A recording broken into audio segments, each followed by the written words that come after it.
Bueno, ahora sí damos inicio formalmente a la clase de hoy. Hoy tenemos dos trabajos prácticos respecto de la unidad 11 que estuvieron viendo en la clase teórica con la profesora Karin.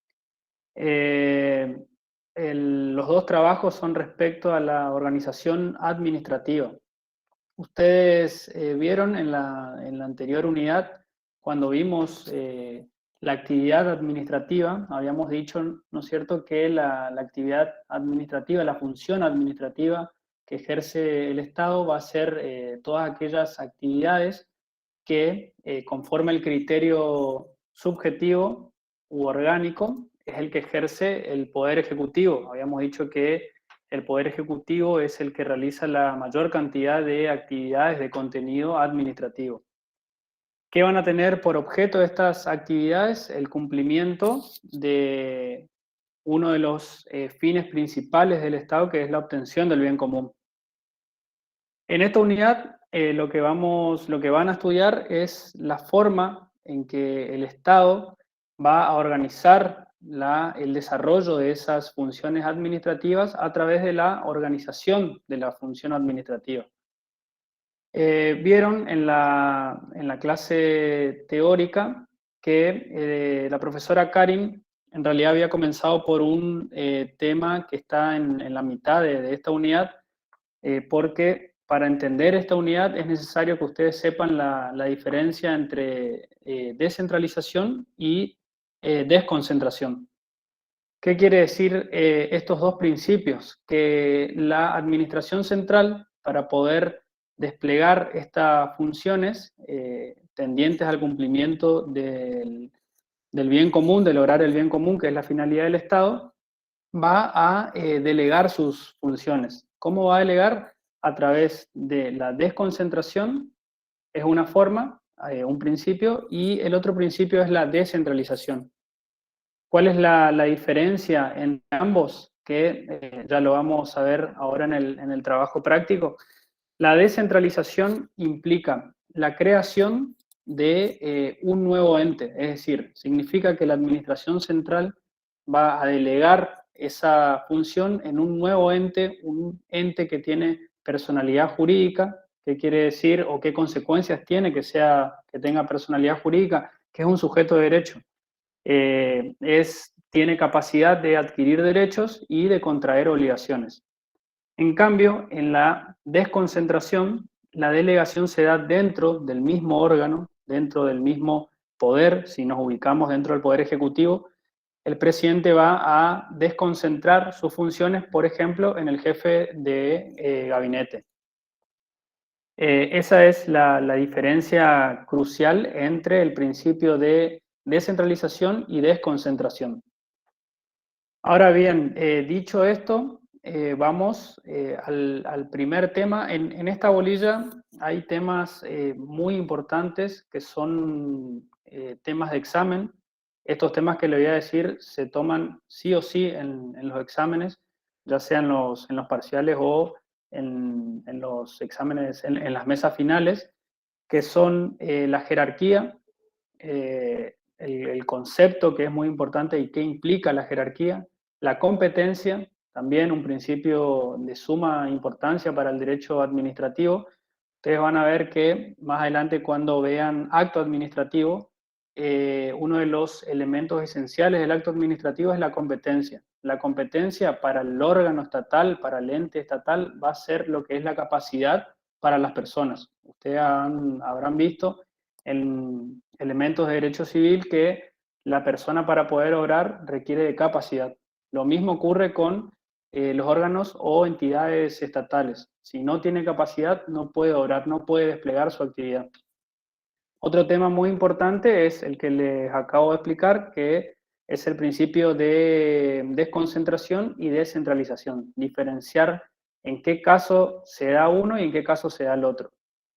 Vamos a comenzar, vamos a hacer un breve repaso en cuanto a la teoría de cada uno de estos principios. Aguarden que doy admisión a alguien que está esperando. Profe, Sí. buenas tardes. ¿Cómo dijo principio de desconcentración? ¿El otro cuál era? desconcentración y descentralización. Ahora lo voy a volver a explicar igual. Ay, gracias. Bueno, en cuanto a la jerarquía, como les dijo la profesora Karin, es una relación jurídica, administrativa, que se da de manera interna, es decir, dentro del ente, dentro del órgano estatal, y que vincula entre sí a estos órganos de la administración para asegurar una unidad de acción, una unidad de criterio, de manera tal que todas las actividades que van a desplegar estos entes estatales persigan, ¿no es cierto?, una unidad de acción. La profesora Karin les dio el ejemplo de el titular de cátedra, ¿no es cierto?, que vendría a ser el superior jerárquico en lo que es la cátedra de Derecho Público. ¿Cuáles van a ser las características principales de la jerarquía? Bueno, que se trata, como dijimos, una relación entre los órganos internos de un mismo ente administrativo y en donde va a existir un poder jerárquico de control administrativo.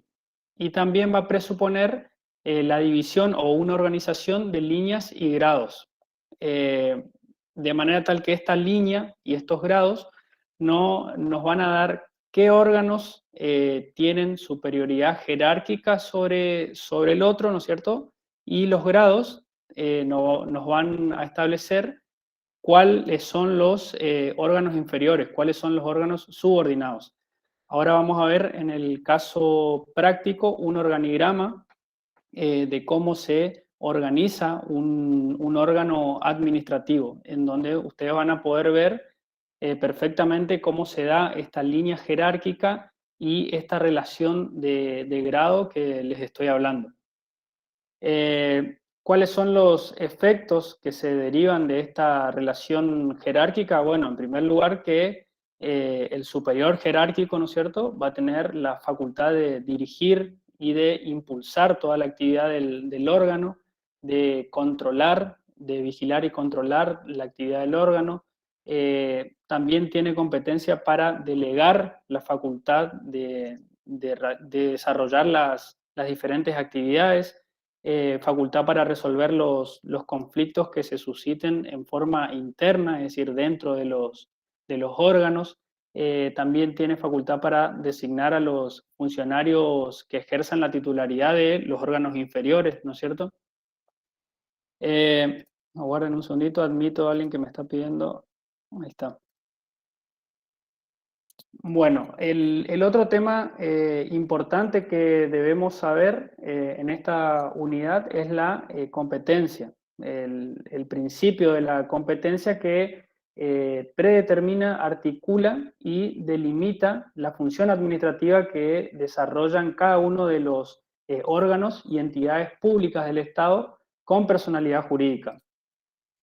Como les dije, la competencia deriva expresamente de la ley, entendiéndose ley en sentido formal o en sentido material, como les dijo la auxiliar docente hoy la profesora adjunta, Karin, en la clase teórica. La Constitución, por ejemplo, es una ley en sentido material. De hecho, órganos como por ejemplo el Poder Ejecutivo, el Poder Legislativo y el Poder Judicial, la competencia se encuentra expresamente establecida en la Constitución Nacional. Eso lo vimos en la unidad anterior. Y la ley en sentido formal es aquella ley que es sancionada, ¿no es cierto?, por el Congreso, cuando se le da tratamiento en ambas cámaras y es publicada por el Poder Ejecutivo. Eso es lo que se entiende por ley en sentido formal. La competencia, entonces, va a derivar expresamente de la ley, va a ser el conjunto de atribuciones que corresponden a un órgano determinado y que deriva expresamente de la ley. Es la aptitud a obrar de un órgano o ente del Estado, ¿no es cierto? Y la competencia que cada uno de los órganos posee no se presume, sino que, como les dije, y les vuelvo a repetir, debe ser otorgada de manera expresa.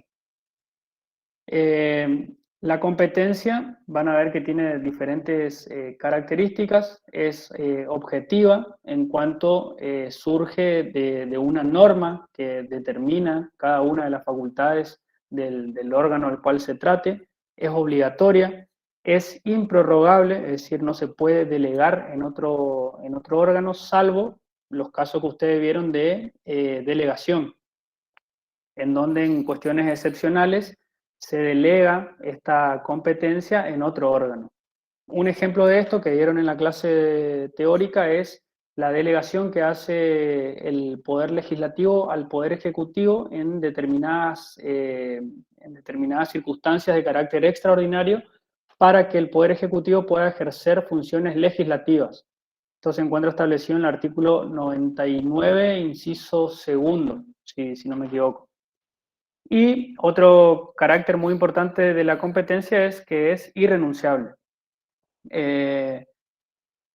Bueno, en cuanto a la excepción del carácter de improrrogabilidad de la competencia, ya les dije, está dada por la delegación, ¿cierto? Que es cuando la posibilidad que tiene un órgano de delegar sus funciones en otro. Esto debe estar obviamente expresamente establecido en la ley, como es el caso que les dije anteriormente, la delegación del Poder Legislativo al Poder Ejecutivo en determinadas circunstancias extraordinarias para que el presidente pueda ejercer funciones legislativas.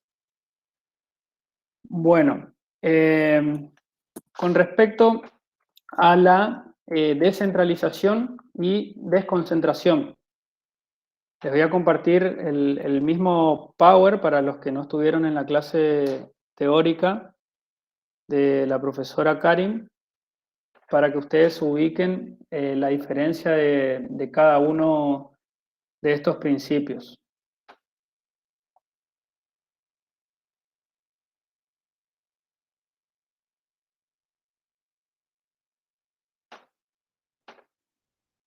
Bueno, ahí, a ver si se ve, sí. Bueno, en este PowerPoint, que ustedes los tienen disponible en el aula virtual, a este PowerPoint, en la unidad 11, obviamente, nos muestra un gráfico en donde se puede ver claramente la diferencia entre lo que es la desconcentración y la descentralización.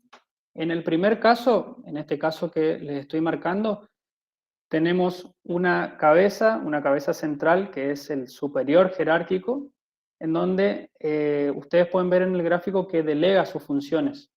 Dentro del mismo órgano delega sus funciones. Esto es lo que se conoce como desconcentración. Es decir, una relación interorgánica que se da dentro del mismo órgano. Pero también esta delegación de funciones de competencia se puede dar a través de otro principio, que es la descentralización. Y ahí nos vamos al segundo gráfico, a través de esta flecha, vemos que esta cabeza central, que vendría a ser la administración central, va a delegar sus funciones, pero ya en un nuevo órgano, en un nuevo ente que, como dijimos, implica que posee personalidad jurídica, por lo tanto es susceptible de contraer obligaciones y de adquirir derechos. Esto es lo que se conoce como desconcentración. ¿Entienden la diferencia entre desconcentración y descentralización? Sí, profe. Bueno, Sí, eso profe, es se entiende. fundamental y es pregunta de examen. ¿Cuál es la diferencia de ambos? Bueno, en cuanto a las características de los entes descentralizados, ¿no es cierto? Dijimos que tienen personalidad jurídica, por lo tanto pueden actuar por sí mismos en nombre propio, pueden actuar en juicio, pueden contraer obligaciones, adquirir derechos, como recién dijimos. En cuanto a su patrimonio, obviamente es un patrimonio de carácter estatal, y sus recursos están predispuestos por el presupuesto general, ¿no es cierto? Al ser un patrimonio estatal, todo lo que sea concerniente a sus recursos está previsto en el presupuesto general. Tiene facultades para administrarse a sí mismo, son creados por el Estado, obviamente, y por supuesto que están sometidos al control estatal, están sometidos a la administración central. Si bien poseen cierta autonomía para actuar, recordemos que los entes descentralizados están prestando un servicio público, entonces necesariamente requieren el control de la administración central. En cuanto a las formas que se pueden realizar este fenómeno, este principio de descentralización, son, en primer lugar, a través de los entes autárquicos, que lo vieron en la clase teórica. Igualmente vamos a repasar qué es lo que son los entes autárquicos. A través de los entes no autárquicos, que son las denominadas empresas y sociedades del Estado, o bien a través de los entes autónomos. ¿Cuáles son estos ejemplos de entes autónomos? La facultad, por ejemplo, la Universidad Nacional del Nordeste, los municipios, ustedes habrán visto en la unidad 9, ¿no es cierto?, la autonomía municipal que está expresamente establecida en la Constitución Nacional. Con respecto a los entes autárquicos, como les explicaba la profesora Karin en la clase teórica, implica, ¿no es cierto?, la condición de sujeto que es capaz de bastarse a sí mismo, es decir, tiene una condición de autosuficiencia. Y en segundo lugar, implica la posición de una entidad a la cual se le atribuye la facultad de autogobernarse, de administrarse a sí mismo, teniendo en cuenta sus propios intereses. Y es lo que se conoce, conforme a la clasificación que acabaron de ver, a una persona de derecho público, conforme lo establece el Código Civil. ¿Cuáles son los elementos o las características que ustedes deben tener en cuenta de todo ente autárquico? Es que poseen una personalidad jurídica propia, lo que implica que tienen capacidad para contraer derechos y contraer obligaciones, pueden estar en juicio. En cuanto a su patrimonio, es estatal, ¿no es cierto? Pueden ser creados, y esto también es una cuestión que es muy importante, los entes autárquicos pueden ser creados por el Poder Ejecutivo o por el Poder Legislativo. Si bien es cierto que en la práctica, generalmente en la mayoría de las veces, los entes autárquicos son creados por el Poder Ejecutivo, ya que el Poder Ejecutivo es el que tiene a su cargo la administración del Estado, por lo tanto, sabe la Administración Central cuáles son las necesidades para poder desplegar con sus funciones. Sin embargo, hay casos en que también los entes autárquicos son creados por el Poder Legislativo por tratarse de entes que van a desplegar determinadas características de sus actividades, ¿no es cierto? Teniendo en cuenta las características que van a desplegar, por ejemplo, servicios públicos, es necesario que sean creados por el Poder Legislativo, que sean creados a través de una ley en sentido formal, que sean tratados en ambas cámaras, teniendo en cuenta que la Cámara de Diputados representa a lo que son los habitantes de la nación y la Cámara de Senadores representa los intereses de cada una de las provincias y de la ciudad autónoma de Buenos Aires. Otros casos, la propia Constitución establece que los entes autárquicos deben ser creados por el Poder Legislativo. Tal es el caso de las universidades, por ejemplo, o todo lo que sea concerniente a los bancos. En esos dos supuestos, necesariamente deben ser creados por el Poder Legislativo. Bueno, aclarado estas cuestiones, podemos hacer el primer trabajo práctico. Profe, disculpe, ¿y quién la extingue, por ejemplo? Sí o sí tienen que ser extinguidas por el mismo... Por el órgano que la creó. Por el órgano que la crea, ok. Sí. Bueno, voy a compartir el trabajo práctico.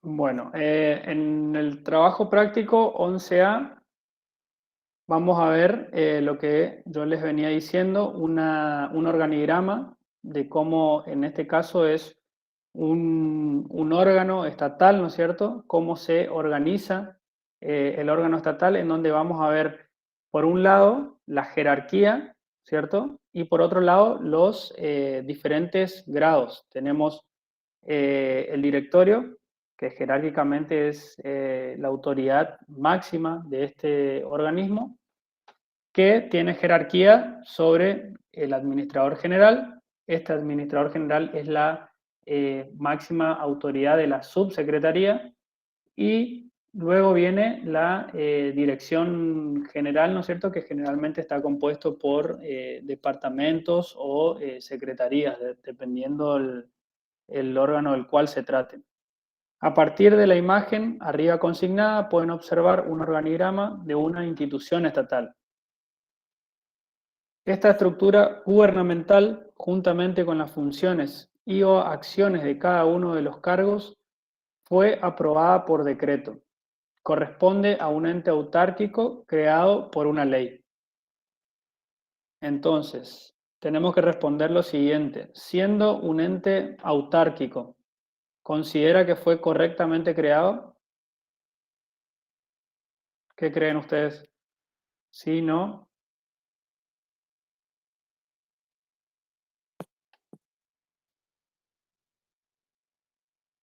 Fue creado por ley, dice. Y si fue creado por ley, supongo que Sí, debe ser profe. del Congreso, del Poder Legislativo. Sí. Y también Exactamente. dice que fue por un decreto y el decreto es por el Poder Ejecutivo, entonces sí. Perfecto. Entonces, fue correctamente creado. Bien. La pregunta número 2 dice a los Profe, entes... Sí, es porque también dice que la capacidad, la capacidad, bueno, la capacidad sería, ¿no? la competencia. La competencia no es,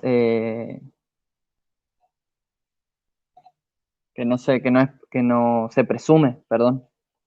Por eso también puede Sí, ser, ¿no es cierto?, que es tiene que estar una... escrita. No, esta pregunta lo que se refiere a que los entes autárquicos pueden ser creados tanto por el Poder Ejecutivo, a través de decretos, obviamente, o bien a través del Congreso, a través del Poder Legislativo.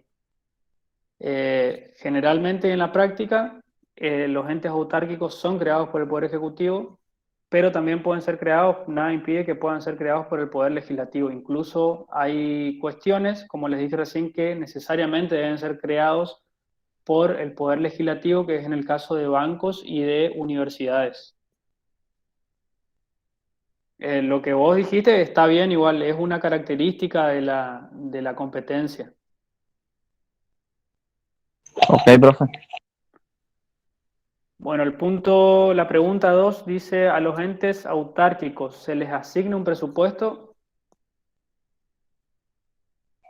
Sí, profe, porque brindan un servicio público y necesitan de un presupuesto para funcionar, pienso yo. Sí, exactamente. ¿Y el patrimonio de estos entes autárquicos qué carácter tiene? Estatal. Estatal. Es estatal, bien. Eso es una cuestión muy importante que tienen que tener en cuenta. Todos los recursos que posee estos entes autárquicos son previstos en el presupuesto general. La pregunta 3 dice, ¿los entes autárquicos pertenecen a la administración central o descentralizada? Esto tiene que ver con la diferencia entre desconcentración o descentralización. Es descentralizada, profe, porque es un ente nuevo que tiene una persona, una personalidad jurídica. Personalidad jurídica. Exactamente. Implica la creación o la existencia de un nuevo ente, diferente a la administración central. Fíjense que también es pregunta de examen. Todos los órganos descentralizados son entes autárquicos, pero no todos los entes autárquicos son descentralizados, que eso fue lo que les dijo la profesora Karin hoy.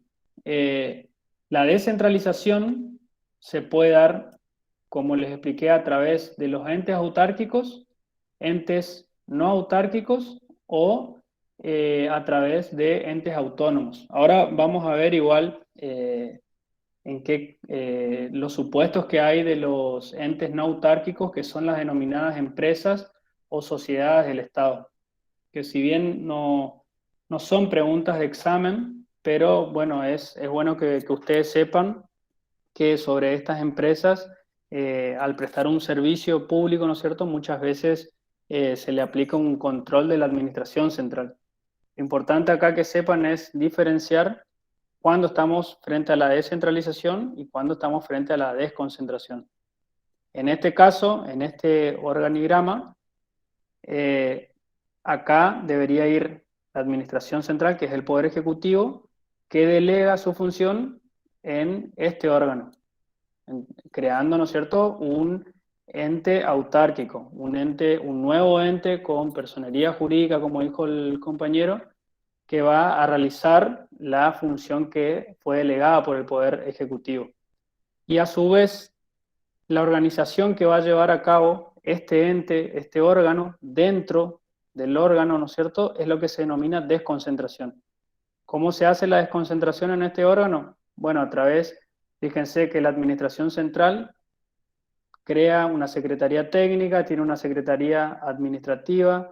Dentro de la Secretaría Técnica tenemos diferentes departamentos. Bueno, eso es el principio de desconcentración. ¿Por qué? Porque se da dentro de un mismo órgano. No implica crear un nuevo ente, sino que la organización sea dentro del mismo órgano. ¿Entendieron la diferencia entre descentralización y desconcentración? Sí, profe. Bueno, pregunta número 4, que es justamente lo que les acabo de decir. ¿Están sometidos al control administrativo? En su caso, ¿sobre qué aspecto recae el mismo? ¿Están sometidos a un control administrativo? Sí, profe, porque no, que sean descentralizados no significa que son independientes. Exactamente. Al prestar un servicio público están sujetos al control administrativo y tienen un control interno y un control externo. ¿Se acuerdan cuáles eran los organismos que controlaban estos entes autárquicos? El control externo por la Auditoría General de la Nación. Esto es a nivel nacional, obviamente. Y el control interno, ¿alguien se acuerda? La Sindicatura General de la Nación. Estos son los dos controles que ejerce la administración central sobre los entes autárquicos. Les vuelvo a repetir esto a nivel nacional. A nivel provincial, por ejemplo, en el caso de la provincia del Chaco, el control de los entes autárquicos está a cargo del Tribunal de Cuentas, que ejerce un control respecto a la actividad de estos entes autárquicos.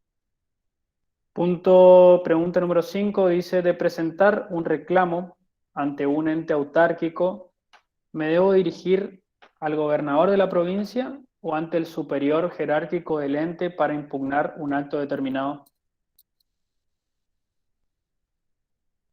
¿Qué piensan ustedes? ¿Voy al gobernador, titular del Poder Ejecutivo, o voy en este caso al superior jerárquico, profe? Sí, profe, al superior jerárquico. ¿Y por qué? Porque al ser, perdón, no sé quién quiere hablar. Porque al ser persona jurídica dijimos que tienen la capacidad de adquirir derechos y contraer obligaciones. Perfecto. Y es parte de responder a esas obligaciones si tuvo un problema o un litigio en este caso. Exactamente. Así, tal cual como dice el compañero, al tener personalidad jurídica, es un sujeto de derecho. tiene aptitud para estar en juicio, para contraer obligaciones, para adquirir derechos. Entonces el reclamo se va a dirigir ante el superior jerárquico. Bueno, la pregunta número 6, ¿quién sería en esta estructura el superior jerárquico? Ya lo dijimos, el directorio es el superior jerárquico. Pregunta número 7, ¿puede un órgano descentralizado ser a su vez en su organización desconcentrado o concentrado? ¿Puede ser desconcentrado? Sí, profe. Bien, ¿y qué implicaría eso? Y una delegación de sus funciones. En un nuevo órgano. Eso sería ¿concentrado o desconcentrado? ¿Desconcentrado, profe? Desconcentrado. Dentro de su organización interna, delega sus funciones, como dijo el compañero, que es lo que vemos en este organigrama. Se delegan las funciones en 2 secretarías, que a su vez cada una de estas secretarías tiene a su cargo diversos departamentos o sí, son departamentos de estudio, proyectos, obra y mantenimiento. Eso es, dentro de este órgano, esa organización es lo que se denomina desconcentración. Bueno, y el punto 8, los órganos básicamente, dice, son el centro de imputación de competencias que está integrado por personas físicas, concepto jurídico complejo. El principio de jerarquía establece el modo de relacionarse entre sí. ¿Cómo lo hace en el supuesto de esta organización que usamos como ejemplo? ¿Cómo está dada la organización jerárquica? A través de la creación de el directorio, que es el órgano superior jerárquico, la creación de la subsecretaría, que es en cuanto a nivel de jerarquía es de segundo grado, y luego le siguen las diferentes secretarías con sus departamentos correspondientes. En base a eso es lo que se organiza la jerarquía de este órgano estatal. ¿Entendieron sobre todo lo que es descentralización y desconcentración, que es lo más importante del trabajo? Pregunta de examen. Profe, le digo lo que yo entendí, a ver si no entendí mal. Usted dijo, un órgano descentralizado a su vez puede ser desconcentrado, sí, pero un órgano desconcentrado no puede ser descentralizado, ¿así? No. O la pregunta que la dijo hoy, ¿puede repetirla? Ah, Esa. sí, que todo ente... De los entes sí, autárquicos, creo que era, profe. todo ente autárquico, o sea, todo ente autárquico implica la descentralización. Eso es pregunta de examen. Porque el ente autárquico necesariamente incluye una descentralización, porque el ente autárquico es un nuevo ente, un nuevo órgano.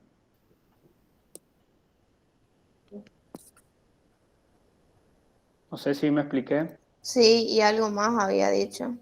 Profe, ¿puede repetir a cargo de quién está el control administrativo? Bueno, el control tiene un control interno y un control externo. Esto es a nivel nacional, les vuelvo a repetir. El control externo por la Auditoría General y el control interno por la Sindicatura de los entes autárquicos. Y en el caso de la provincia del Chaco, el Tribunal de Cuentas.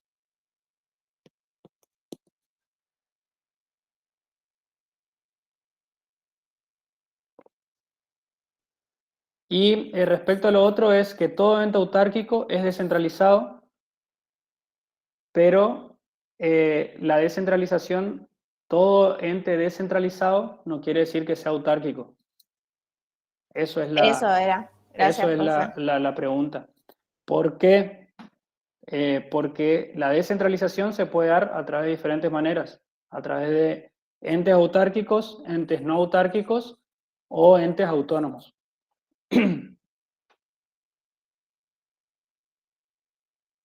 Bueno, ¿alguna duda que le haya quedado o seguimos?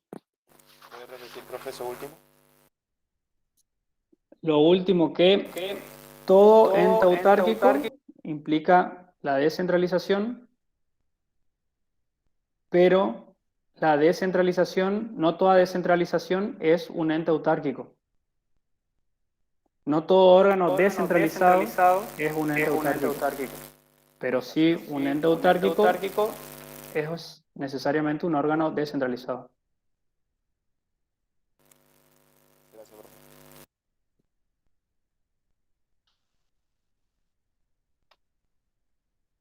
Bueno, ¿alguien que quiera leer el trabajo número 2?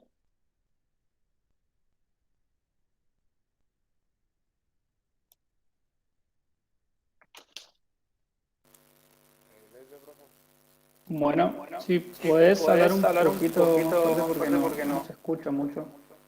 Ahora, Ahora sí. durante la década de los 90 del siglo pasado, el Estado traspasó las empresas y sociedades del Estado al sector privado, a través del proceso de privatizaciones previsto fundamentalmente en la Ley número 23.696, en 1989. Así la ley autorizó al Poder Ejecutivo a privatizar, otorgar en concesión o liquidar empresas o sociedades cuya propiedad perteneciese total o parcialmente al Estado nacional y hubiesen sido declaradas sujetas a privatización. En ese marco normativo, el Poder Ejecutivo casi siempre transformó las empresas y sociedades del Estado en sociedades anónimas y después avanzó en sus privatizaciones. Ahora bien, en los primeros años del siglo XXI, es posible advertir claramente la decisión estatal de reasumir actividades en el campo económico, básicamente en la prestación de los servicios públicos, basándose en la necesidad de preservar ciertas actividades comerciales socialmente relevantes y respecto de las cuales la iniciativa privada resultó insuficiente.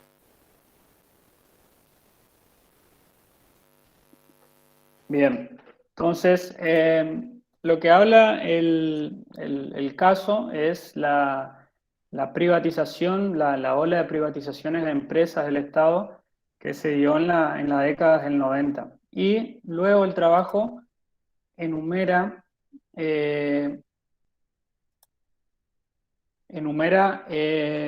empresas y sociedades que actualmente tienen alguna participación, en algunos casos se trata de empresas netamente estatal, en donde en realidad el trabajo es para que ustedes tengan como ejemplo, ¿no es cierto?, qué corresponde o si se trata de empresas o si se trata de sociedades.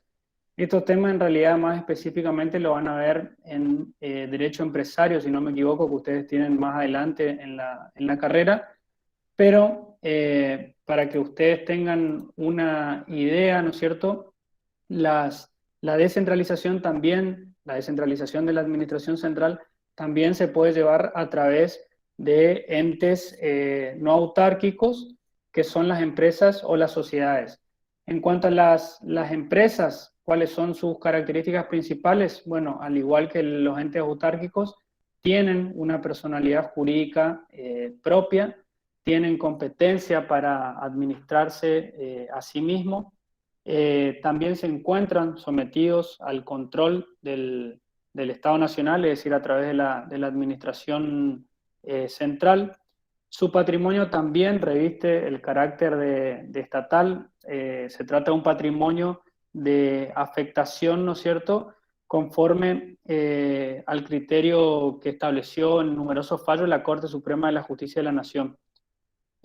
Otros caracteres importantes es que el objeto de estas empresas puede ser en el desenvolvimiento de actividades industriales o comerciales o bien la realización de servicios públicos, a diferencia de los entes autárquicos que vimos hace un rato.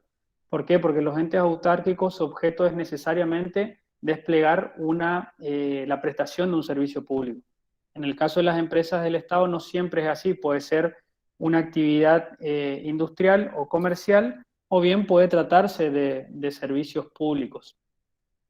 En cuanto a las sociedades del Estado, las sociedades del Estado son creadas de acuerdo a las disposiciones del derecho privado, por lo tanto no es materia del derecho público, no es materia ni del derecho administrativo ni el derecho constitucional, por lo tanto se van a regir por la normativa correspondiente a la ley de sociedades comerciales, obviamente dependiendo del tipo de sociedad que se trate.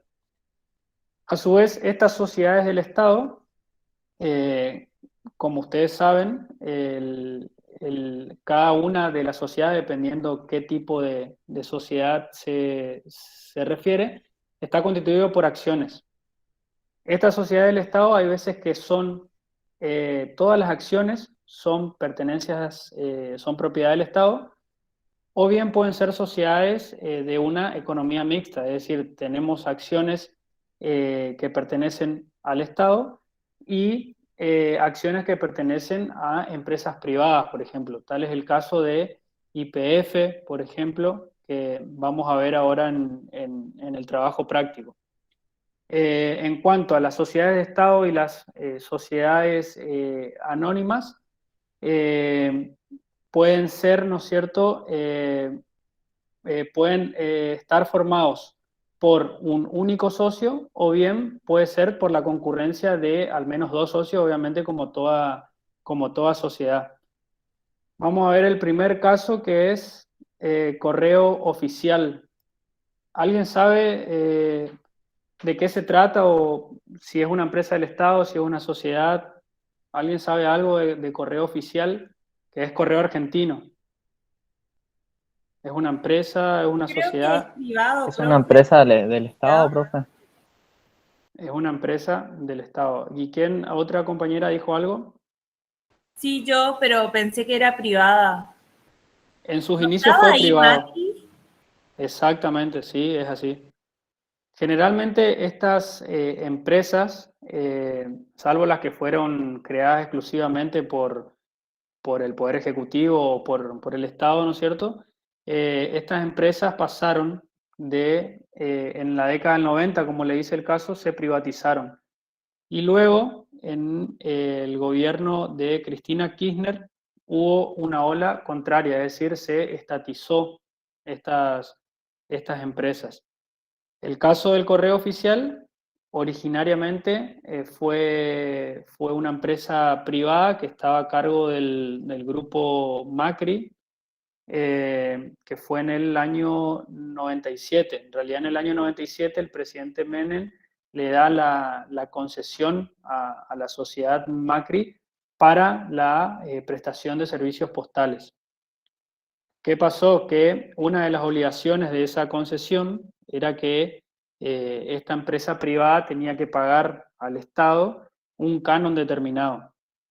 Ese canon no se pagó, se comenzaron a generar deudas. A su vez, esta empresa privada a nivel interno empezó a tener problemas de índole laboral con respecto a sus trabajadores, porque, y hacemos un paréntesis acá, en estas empresas todo lo que sea el funcionamiento interno se va a regir por el derecho común, es decir, por el derecho privado. Y lo que sea con relación a la prestación del servicio público, sí se va a aplicar el derecho público. En cuanto al correo oficial, en esa época, en fines del 90, comenzó a generar muchas deudas, no pagaba al Estado la concesión. Es por eso que en el año 2003, con la presidencia de Néstor Kirchner, en ese momento estaba Néstor Kirchner de presidente, firma un decreto en el cual se rescinde el contrato de concesión que anteriormente le había otorgado el presidente Menem por los servicios postales a la sociedad Macri, y en el 2004 se crea una nueva sociedad anónima pero estatal, y es lo que se conoce actualmente como Correo Oficial de la República Argentina, Sociedad Anónima, en donde mantiene la denominación comercial de Correo Argentino. Pero está bien lo que dijo la compañera, en un primer momento fue una empresa netamente privada y luego en el 2004 se estatizó. El otro supuesto que tienen es Energía Argentina, S.A., ENARSA. En realidad, esta empresa es una empresa pública también del Estado argentino que se dedica a el sector petrolero, al sector energético. Fue creada en el 2004 bajo el nombre de Energía Argentina S.A., ENARSA, pero luego en el 2017 se cambió a Integración Energética Argentina, Sociedad Anónima, creo que es la denominación que tiene actualmente. Esta empresa, es una empresa del Estado, como recién dije, se dedica a la exploración, a la explotación de yacimientos de hidrocarburos, comercialización, industrialización también de estos productos relacionados con los hidrocarburos. En cuanto a la titularidad de la empresa, es una empresa estatal, es decir, todas sus acciones pertenecen al Estado, si bien está distribuido en cuanto a lo que es el Estado nacional y las provincias, pero lo cierto es que es una empresa netamente estatal. Luego tenemos, la otra empresa es ARSAT, que es una empresa de telecomunicaciones, también es una empresa del Estado, brinda servicios de transmisión de telefonía y televisión. Bueno, en cuanto a cómo está conformada, ¿no es cierto? Es una empresa estatal en donde el 98% de las acciones pertenece al Ministerio de Planificación Federal y el 2% restante al Ministerio de Economía, es decir, se reparten las acciones entre dos ministerios, por lo tanto es netamente estatal esta empresa. Luego tenemos agua y saneamientos argentinos, AISA, también es una empresa pública del Estado Nacional argentino que está dedicado a la prestación de servicios de agua, agua corriente y cloacas. Luego tenemos Aerolíneas Argentinas, que también con Aerolíneas Argentinas hubo, por un momento fue privada, luego se estatizó, finalmente en el 2008, no recuerdo el año que se produjo una expropiación de las acciones de esta empresa y pasan al Estado argentino, en donde el Estado argentino tiene la titularidad del 99% de las acciones. Aerolíneas Argentinas es un caso de sociedad de economía mixta, en donde existen accionistas privados y accionistas estatales. En el caso de las sociedades de economía mixta van a observar que el mayor accionista siempre es el Estado, por más que haya acciones de índole privada, que pertenecen a empresas privadas. Y por último, YPF, que también es una sociedad del Estado argentino, es una sociedad anónima, que en cuanto a sus acciones, el 51% de las acciones pertenecen al Estado argentino. Y el 49% de las restantes acciones cotizan en bolsas en Buenos Aires y en Nueva York, son de índole privada. Pero el Estado tiene mayoría en cuanto a sus acciones. Esto se dio en el año 2012, cuando Cristina Fernández envía al Congreso un proyecto para expropiar el 51% de las acciones del capital accionario, que finalmente es convertido en ley en ese mismo año. A partir de ese momento, el 51% de las acciones pertenecen al Estado argentino y el restante, como le dije, cotizan en bolsas, Bolsa de Buenos Aires y Bolsa de Nueva York. Lo importante que ustedes sepan con respecto a estas empresas del Estado es que la administración central va a ejercer un control sobre estas empresas. Obviamente que las empresas, como vimos, pueden tener un objeto comercial o bien pueden tener un objeto de prestar un servicio público. No así el caso de los entes autárquicos, en donde su objeto es necesariamente la prestación de un servicio. Y en el caso de los entes autárquicos también están sometidos al control de la administración central, ya sea a través de un control interno y a través de un control externo. En el caso de las sociedades, en las sociedades del Estado, donde el Estado es propietario de acciones, el control que ejerce el Estado es un control interno.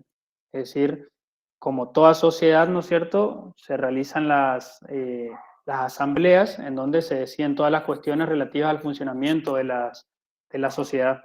En esas asambleas en donde el Estado, como socio, que generalmente es socio mayoritario, va a ejercer el control. ¿Les quedó claro estos temas? Este segundo trabajo en realidad es para que ustedes vean ejemplos de empresas del Estado. Sí, profe, quedó claro.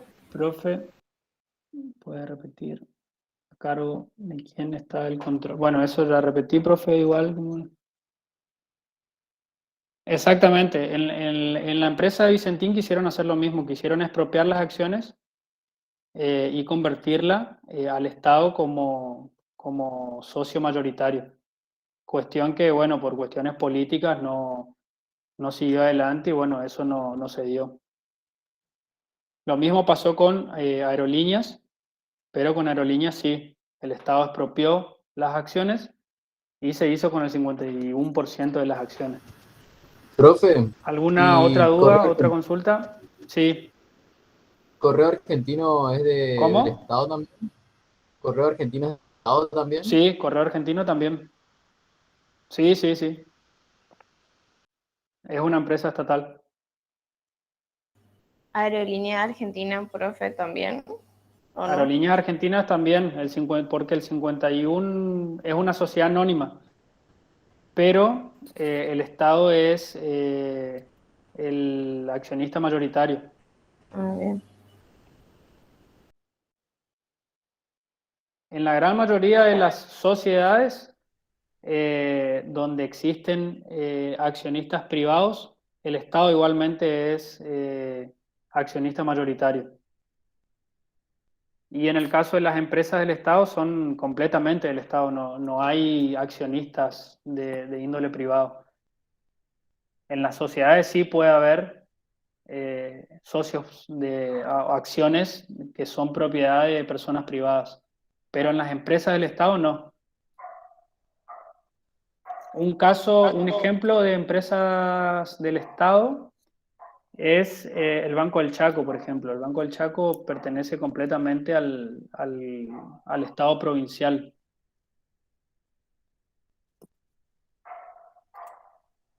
Y ejemplos de entes autárquicos para que ustedes sepan y se ubiquen. En la provincia del Chaco está el Instituto de Viviendas, por ejemplo, Lotería Chaqueña, Vialidad Provincial. Esto por ahí se les suele preguntar que den algunos ejemplos de entes autárquicos en los exámenes. ¿Desarrollo social puede ser, profe? Desarrollo social pertenece ¿O es a... un ministerio? Exactamente, pertenece a un ministerio. Ok. No es Profe, un ente ¿y SECHEP? descentralizado, sí. SECHEP es una empresa del Estado. SECHEP, SAMEP son empresas del Estado. Profe, ANSES también es autárquico. ANSES es autárquico, sí. INSEP también es un ente autárquico. En Corrientes está Instituto Correntino del Agua y del Ambiente. También está Instituto de Viviendas, Fiscalía de Estado, Instituto de Obra Social. Esos son entes autárquicos en la provincia de Corrientes. Profe, y en el caso de los entes autónomos, ¿Puede ser el PAMI ¿ellos también, brindan, profe? ellos brindan un servicio público o también pueden tener, o sea, su actividad puede ser comercial, No, necesariamente brindan un servicio público. servicio público? Sí. No sé si una compañera quería decir algo. Justo se cortó. Ahí está. ¿El PAMI puede ser un ente autárquico o no? El PAMI, sí. El PAMI es un ente autárquico a nivel nacional, que es como INSEP a nivel provincial.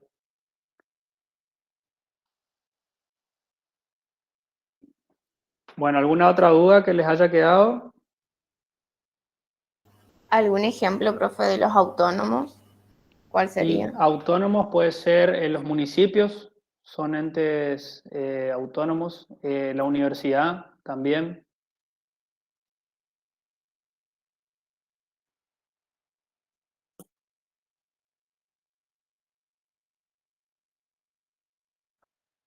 Ocurre otro, pero esos son los típicos de entes autónomos.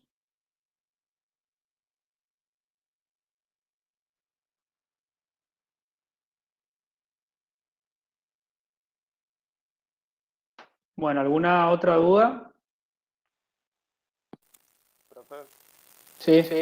sí, yo con respecto a, volviendo al tema, porque como dijo que es un tema muy concreto y sobre el tema de la descentralización y desconcentración, quería saber si no estaba mal con respecto a la diferencia, que era que la descentralización correspondía al modo de la administración en el cual se reconoce a los entes descentralizados una personalidad jurídica propia. Sí. Y la desconcentración es que, ¿cómo está? El ente central, en base a una ley, se le transfirió en forma permanente competencias al órgano que forma parte del mismo, pero sin personería jurídica. ¿Eso sería? Sí, en realidad no te tenés que complicar tanto. En la descentralización, obviamente tiene que ser por ley, implica la creación de un nuevo ente. Ujú. O sea, tenés administración central y que se va a otro ente. En el caso de la desconcentración se da en el mismo órgano. Voy a volver a compartir la...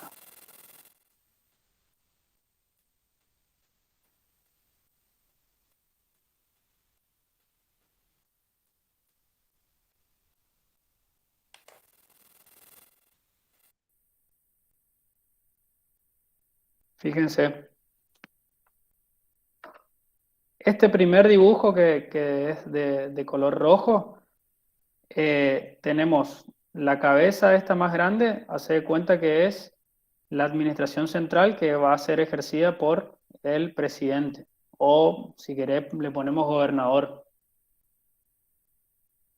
Está dentro del poder ejecutivo, todo esto que está en rojo va a ser el poder ejecutivo. Sí. La cabeza del poder ejecutivo va a delegar la función en órganos inferiores, pero dentro del mismo poder. Fíjate que no sale de este poder. Claro. La delegación se produce en el mismo órgano. Esto es desconcentración. En cambio, Sí. el gobernador delega su función, y ahí ya nos vamos al segundo gráfico.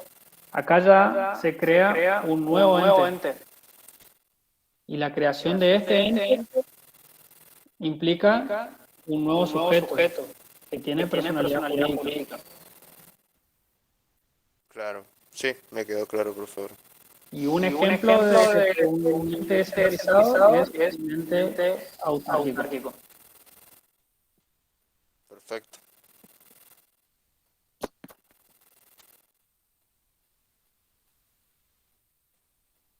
Profesor, la diferencia correspondía a la persona. Sí, esa era mi duda, profe. Si no lo interrumpía. Pero gracias. ¿Se entendió? Si no, Sí. vuelvo a explicar, no hay problema. No, profe, no. Está perfecto, ya me quedó claro. Acá con respecto a la... Ah, vos fuiste el mismo que preguntaba en el chat. Bueno, Sí. ¿alguna otra duda, chicos?